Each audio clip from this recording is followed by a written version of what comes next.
خبر شامل کرتے ہیں لاہور سے۔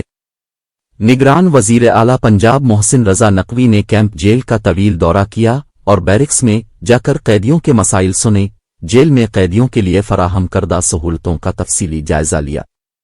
وزیر اعلیٰ محسن نقوی نے قیدیوں سے جیل عملے کے سلوک کے بارے میں دریافت کیا۔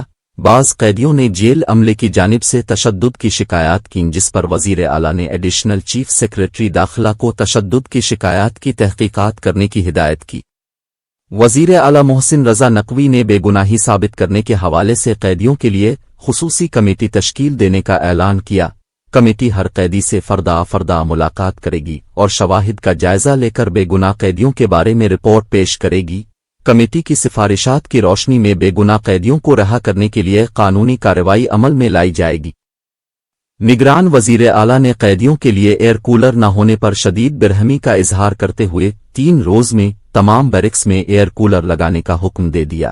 ڈپٹی کمشنر کو 3 روز بعد جیل کا دورہ کر کے ایئر کولرز چیک کر کے رپورٹ پیش کرنے کی ہدایت کرتے ہوئے کہا کہ بیرکس میں فوری طور پر نئے پنکھے بھی لگائے جائیں، کوئی بے گناہ جیل میں نہیں رہے گا اور گناہگار چھوٹے گا نہیں۔